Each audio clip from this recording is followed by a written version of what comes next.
there, beautiful people. I'm Tracy Rigdon, and this is the Contrast Project. Thank you for watching. I have with me today Miss Taryn Wharwood, LoveReigns. Yes. Now, tell us a little bit about LoveReigns. So, IAmLoveReigns. Yes, IAmLoveReigns. LoveReigns is a poet, speaker, entrepreneur, curator of Dopeness, and all those good things. And you were the founder of the Cipher. Yeah, co-founder of the Cipher with Cuban, Matthew Cuban Hernandez and Mr. Al Pete. So it's going on 13 years now. I left the Cipher in July of 2019, but they're still going on. So it's an honor to still be a part of that. Yeah. It's taken hold quite a bit in the last few years in Jacksonville. For sure. Whereas it's been going on, all over the country in other progressive cities, but finally Jacksonville's waking up to it. Yes. Yeah, the art scene is, the art scene in Jacksonville, I always tell people, if you put any artist in Jacksonville, you take the visual artists, the creatives, the poets, the musicians, and you put us against any major city, we would blow them out of the water. Oh, for sure. Absolutely. We've been talking for the longest time now during the course of our taping of the second season with several local artists, and I like to joke with them sometimes. Jacksonville's not really an art mecca.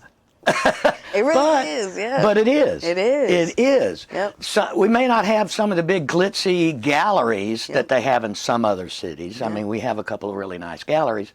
But during this pandemic, a lot of the smaller galleries have had to stay closed and are still closed. Yellow House is still closed. Florida Mining is still closed. I don't think Steve has had any shows in there either. So a lot of artists locally are perfecting their craft now because they've had to basically quarantine themselves. We have nothing but time. Nothing but time. So and a lot of budding artists are really quite talented, and because we know that the galleries have all closed, a lot of the artists are taken to doing installations all over town. Restaurants, galleries. You can and even virtual. And virtual. And one of the hard things about the virtual thing is sometimes they need a little bit of leadership to help them monetize it. It's one of those arenas where they can go online. They can do whether Zoom or any of the other streaming platforms, and then of course Facebook has pretty much put a kibosh on people making money off their videos. That was for the life of me, I can't figure out why they did that. Well, I know why they did it. It's Facebook, But I mean, I think there's a lot of people. What I've really loved about seeing artists, artists are still thriving in the midst of a pandemic. I've talked to some visual artists, and they said during this time, they've sold more artwork than they ever have before. And to me, that is it's so cool to still see creatives being able to thrive and create, and still want to put out work. So it's been really cool to watch. But Jacksonville, definitely, it's still underground, but I feel like we have so much talent here. We really do. And all age groups. It's fascinating that you say that, about artists that are still selling their art and doing pretty good with it. Hope McMath was telling us when she was in here that even though the pandemic has hit a lot of people hard, most of the service industries, and artists are no longer able to put their things in galleries and that kind of thing. And but there are still people that have, before the pandemic hit them, they had disposable income. And they are art collectors, and now during the lockdown, their kids that were in private school are out of school, so they're not spending that money on school. They're not sending their kids to camp, so they actually are making money during the pandemic, making more money, and they can go spend it on art. And a lot of them are, and that's what they're. And I love it. I love that artists are being able to do that, because I think it opened up. A lot of times all we thought about was what we saw here in Jacksonville, what we saw in our backyard. But this whole virtual thing, it opened up you know, a lot of opportunity for us to be seen in other places. Right. You know, in other parts of the country, in other countries. Like, Right. it's just been really, it's Everywhere. been a really cool Everywhere. thing. And it's also a learning curve. Yes. Although by and large, a lot of the artists that, you know, I deal with and I know, they already had kind of that, you know, nerdy thing about them, Yeah. you know, that they were good with that online stuff already. Yeah. But not all. Not all, right. So during this time, they've actually, you know, had to force themselves to use their creativity in learning some of this new technology. Yep. And a lot of them have really embraced it very well. Yeah. Done a good job with it. Yeah. I don't think a lot of people thought it was going to last as long as it has. No. I know for us, like at the beginning, you know, we were like, okay, this is just going to last a couple months. I think we know why that was. Right. You know, and it was like, okay, this is only going to be a couple months. But now it's just like, oh, okay, we got to pivot. Last year's word was pivot. You know, Oh, yeah. How do you pivot? How do you, you know, I think I gave myself a good maybe 5 to 10 minutes to say, oh crap, like freaking out once shows started getting canceled, because everything really started to shut down during my biggest months for performing and hosting, which is February and April. And so everything shut down in April, and it's just like, oh crap. Right. Then this gig got canceled, then that gig got canceled. And so all of that disposable income, you know, was no longer coming in. So it was just like, okay, well, now what? What do we do now? How do I stay sane? You know, how do I, you know, not allow these walls to just close in and continue to create? So, you know, for me, it was definitely a lot of learning, a lot of pivoting. Started doing the podcast, and that was just a learning curve that I was willing to just take and just learn and just figure it out. It's like, I don't know what I'm doing, but I'm going to figure it out. And so now I'm approaching 100 episodes. So. There you go. There you go. Well, you know, when you do something like that, as with anything on social media or the podcasting or video series like we do, you do have to commit to it. Yep. And you do have to, in a certain way, treat it like it is a business, like it is, you know, like it's a 9 to 5. Yep. You can't just sleep in every day and just willy-nilly at it. You know, you got to plan ahead. You got to get up and have your coffee and go into the studio and do it. Just like writers have said for years, just write every day. And whether it makes sense or not, as long as you're hitting the keys every day, you know, or pushing that pencil, something will come out of it. Yeah, and it's funny that you say that, because now, like, this is the beginning of National Poetry Month, right? Yes. So poets and writers from across the country all usually, you know, embark on this challenge called the National Poetry Month 30-30 challenge. So where we write a poem a day for 30 days. And a lot of times, you know, once you start getting burned out like around like 25, 26. I think last year I made it to 28. Because I got tired of writing about the same thing, you know. But I'm determined to make it to 30 this year. And it's just like, whatever, I don't care, whatever comes out, you know, just write. You know, there's a lot to write about. There's tons of stuff to write about, really, if you just put your mind to it, you know, and focus on it, you know. And it doesn't have to, you know, be a chore. Right. You know, you can make it fun, you know.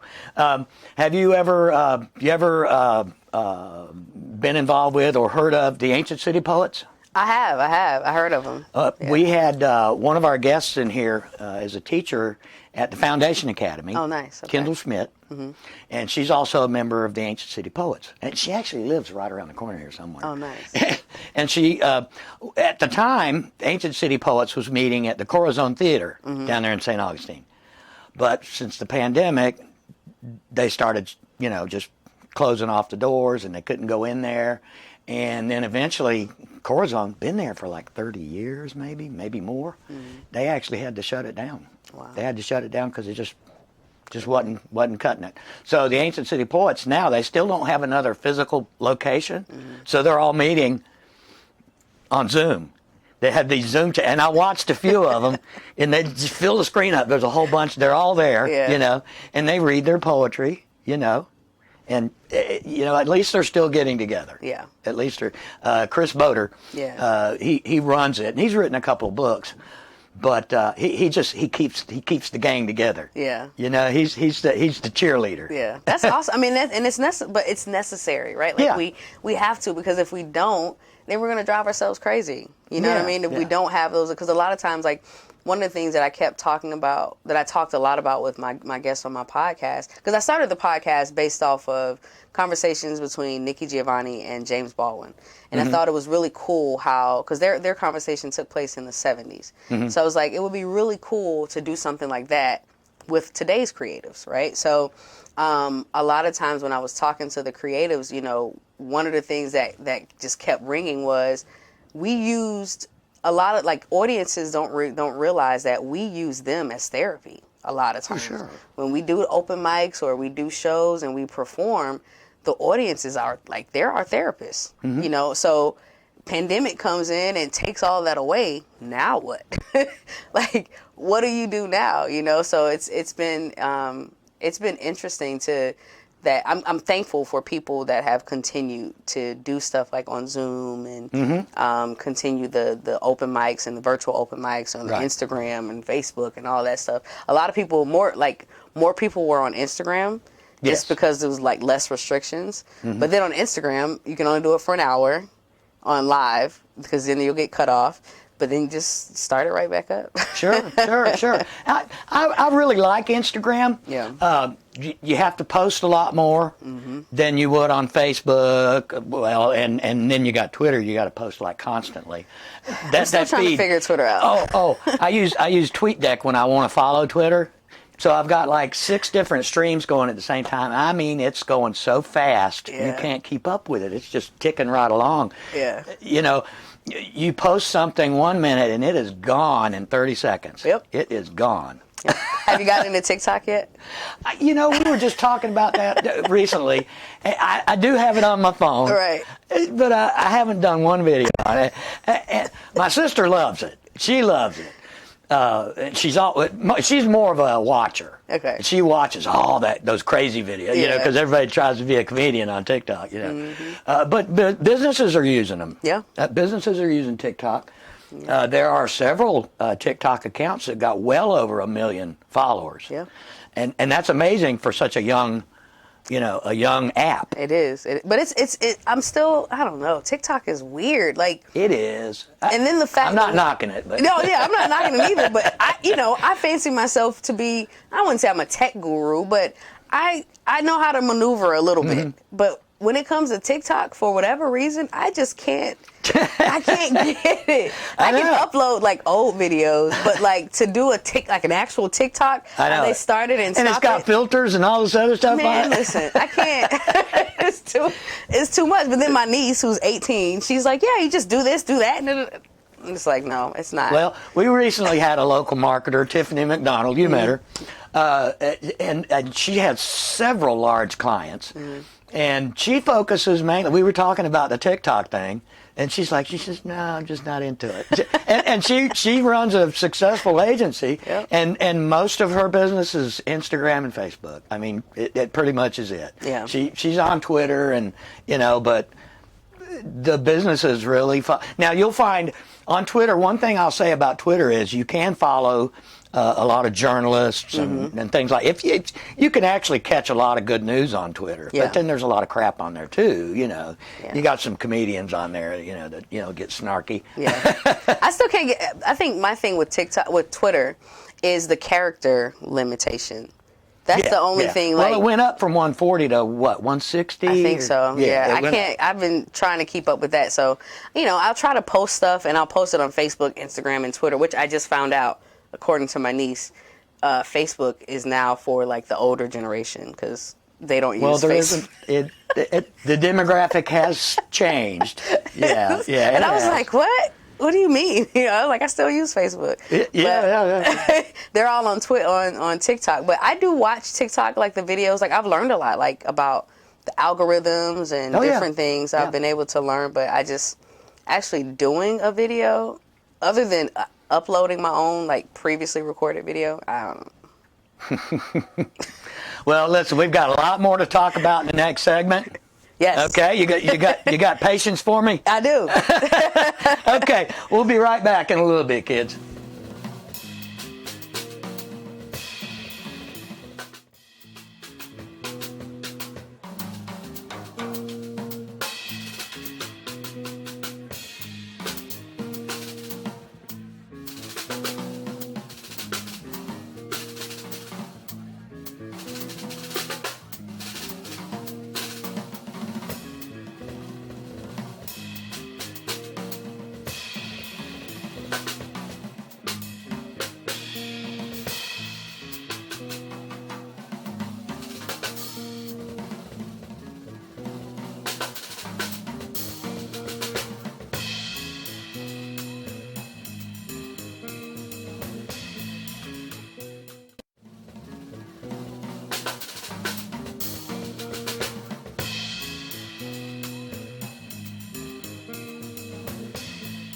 Pick up some love at Mackey's Munchies.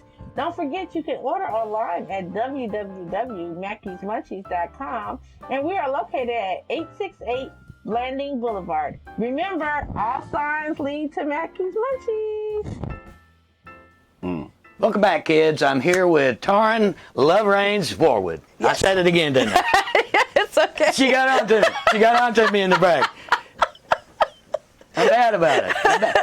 It's Taryn. Taryn. It's all good. Kick me. All good. That was funny. Well, I was telling you, one of our former guests, Andrea and I are really good friends. Called her Andrea for the longest time. Yeah. And she was like, Tracy, honey. It's all good. Going back to the spoken word performances, and not just spoken word performances, but, other, open mic type, performances. We're starting to see not only the ones in club settings, but we're seeing a lot of them on sidewalks and out, like Mal Jones does. He does a lot of that out there. And sending positive messages to the youth in the community, and not just in the urban areas, but he's moving out into some of the other neighborhoods. What's your take on that? I think it's great. I mean, it's necessary. I think it's the youth. They need to see us continue to do that. They need to see us continue to pour into them. You know what I mean? And because they're not always able to go to a club, to see an open mic or things like that, and they don't have a whole lot of. There's not a lot of youth-led open mics, right? Like outside of the Performers Academy, which is led by Ebony Payne English. She does a monthly youth open mic. Love so her. yeah, so stuff like that is really cool because the youth need it. It's necessary, and they need to know that their voices matter. Oh yeah, it gives them a chance to actually, if that's something that they're inclined to want to do as they grow older, get a head start on it. Just like when you're a child learning a new instrument. Yeah.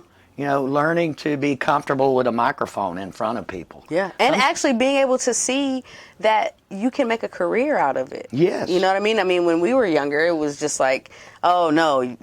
There's no money in poetry. There's no. You want to be a musician? No, it's not. No, there's no way. But now you really do have an opportunity to be able to make some good money or make a career flourish from artistry. So and well, for the long time, there's been in the bigger cities, not so much in Jacksonville, but like New York and Los Angeles, Atlanta.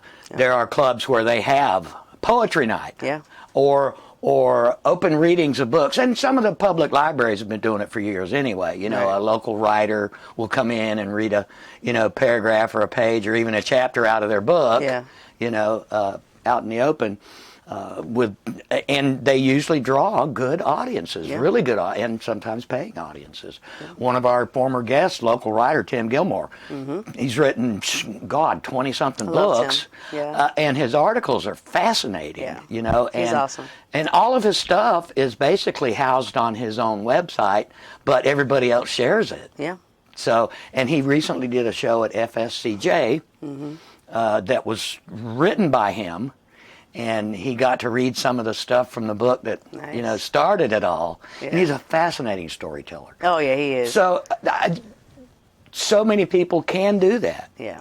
So many people can do it, apply themselves. Yeah. You know? And and like I said, it's important, you know what I mean? So people like Tim and if you think about Babs from Babs Lab. Oh, yeah, yeah. You know, like you have these community theaters and you have that opportunity to, because outside of that, if you think about it, right, if Babs Lab didn't exist, where else would there be storytelling, you know, or community theater or something like that? There are different places that exist. I mean, you have Players by the Sea at the beach. But Jacksonville is it's so big, but yet so small when it comes to a lot There's of little things. clicks, little pockets. Exactly. So it's like, Jacksonville, we have a lot. There's a lot to do here. When people say that there's not a lot to do, like, no, there's a lot. You just got to know. You got to know which clicks are available. So find what's happening and go. Yep.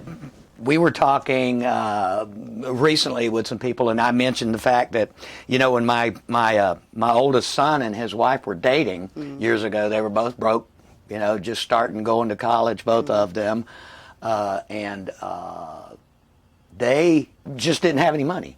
Had a clunker of a car, and they found ways to go have fun. They went to everything that was free. Yeah. They found everything they could find in Jacksonville that was free. And they were busy every weekend. Yeah. I mean, they would go to the park. Or one time they took their old clunker on a ride down Route 66. Yeah. Just to do it. Just to do it. Just to do it. Yeah. Slept in the backseat of the car, There's a lot to do. I mean, and now, like really, honestly, especially with everything virtual, now you have, like, I just saw that the Louvre in Paris, they've opened up to like a virtual kind of thing. So now you can go see shows and you can visit galleries and all kinds of things. So there's really no excuse now when it comes to doing certain things. And now, have you heard much about the new craze with art, the NFTs? No, what's that? Non-fungible tokens. Okay. It's like cryptocurrency.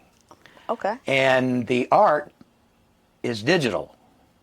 So there's no physical art involved unless you want to buy the original. Yeah. But there's a new gallery opening in New York City. The entire gallery is video monitors like we have here in the studio with artists' creations that have been digitized and put on the screens, and you can use your NFTs similar to Bitcoin to purchase the art. Really? And the studio sends the monitor to your house. They send the monitor to your house. That's the art that you just bought. What? I've never heard of that. That's crazy. NFTs. I mean, I guess that's the route that we're going, but geez. I still have not bought one Bitcoin. I bought I still don't understand it. Like I've bought some, but I don't get it. I read up on some stuff and I got into stocks and everything, but and during the pandemic I was reading up more, but I still don't understand it. You know what I mean? But I just know that it's made me some money. Well, they say that by the year 2025, Bitcoin could be worth $400,000. Really? One Bitcoin. That's what they're saying. I don't doubt it. By 2025. I don't doubt it. I mean, because if you think about it, really, like when it first came out, it was like 11 cents per share or something like that. Mm-hmm. And so now it's like, it's crazy. So, I mean, I don't doubt it. I can see it going that way. I look at some of the stock market. I've just started looking at the NFTs and the art market. So that takes a learning curve for sure. The NFT, the whole NFT format. Some of the local artists are starting to look into it. Okay. I know Tammy McKinley's looking into it. Yeah. But because she had to pretty much shut down the union, she still has some of the artists coming in there, and she still has her photographic studio in there, and her art studio, and some of the other creators will still come in there, but she can't do her shows anymore, or she's chosen not to, even though they've said that everything's opened up. She's chosen not to do that because, first of all, you've been in there. You've been no, in there. I haven't. No, it's not very well ventilated. Okay. There's not a high ceiling. Gotcha. I mean, it's high enough, but Yeah. 10, 12-foot ceiling, something like that. It's an old warehouse. It's an old warehouse. But she's got a large space up there. A lot of smaller rooms and cubicles for artists to work in, and she's got her own over to the side. Hers is closed off. Yeah. But there's absolutely no ventilation in there. When she has a show and you go in there, prepare to sweat. Right. I got you. But just like so many of the other galleries, they've had to find other ways. And the NFTs is. I'm gonna have to look into it. I'm gonna it's- check that out because I spent some time, like, the pandemic allowed me to have some time to really look into like stocks, and I got into Forex, which is really cool. So that's been pretty cool to learn. So I mean, it's just another thing to learn. You can still buy True Leaf stocks for under $50. Really? I'm gonna have to check that out. Yes, for sure. And they just opened up like their 75th dispensary. Oh, okay. So they're not going anywhere. Yeah. They are not going Nice. anywhere. They've actually put the pinch on some of the other dispensaries, like MedMen. MedMen can't seem to get it going here in Florida. Really? Well, is the 5 Points, they never did open that one. so it's not open. Not that I know. know I of. saw the building, but They've been leasing that building for a long time, crazy. pumping money into it, but I haven't seen it open. wow. I was wondering because I saw them. They put the sign up, and then that was it. That's great. yeah. Well, it's Florida. Florida. It's Jacksonville too. Whatever. Yeah. Not surprised. Well, going forward, working with the community and getting the youth out there involved, let's talk about the closet. Yeah, so the closet, man, the pandemic caused me to kind of stop the closet because we were doing the show. So the Closet Jacks is it's an entertainment venue, opportunity specifically for LGBTQ plus artists, simply because there's not a whole lot of places for us to perform and be comfortable, right? Like, one of the things that I remember, one of our first shows that we did, it was you had a black gay man on stage singing a love song about another man, right? Yeah. Where have you ever seen that? And for him to be able to feel comfortable to do that, you know what I mean? Like, you've never seen that, right? So you have a lot of people who always sexualize homosexuality for whatever reason. So you have that was what the closet was about, or is about. We want to be able to provide those opportunities. So we're gonna do some stuff. We might do the virtual thing, but we might do some in-person shows coming up soon. That'd be great. Yeah, because we need it. You know what I mean? It's necessary. I'm not really big on. I hate that we have to segregate certain things, Or but have when to be activists all the time. Exactly. Like, it's not always, activism is always like you're always on, right? Right, So with right. the closet, it's important to me to keep the closet going because, there are artists out there who don't have a platform. And they're not even given the opportunity to. Or if they are given the opportunity to, 9 times out of 10, they're subjecting themselves to, being bullied or being killed, or, you know what I mean? Like, all these different different things. So I think it's important for us to continue the closet. So it's something that I'm going to continue. Have you been in touch with any of the people of the local gay publications about the closet, or I tried. like David Vandergriff, or Yeah, so we did. They shared a couple of our things, but I think the main thing for me was we couldn't find a consistent venue. That was the main thing. Like, we had, we definitely have a social media presence, and when we were doing the shows, we were able to get get quite a few people out there, and we had the support. But then the pandemic hit, and so it's like now it's like, okay, what we have to be mindful, spacing and all that stuff, and actually trying to find a venue. What's crazy is I actually had, so the story behind that, right? Me as LoveReigns, I've been performing and hosting and doing all these things for 15 plus years. I would, if I go to a venue and say, hey, I want to do an open mic or I want to do a show, right? Sure, no problem, right?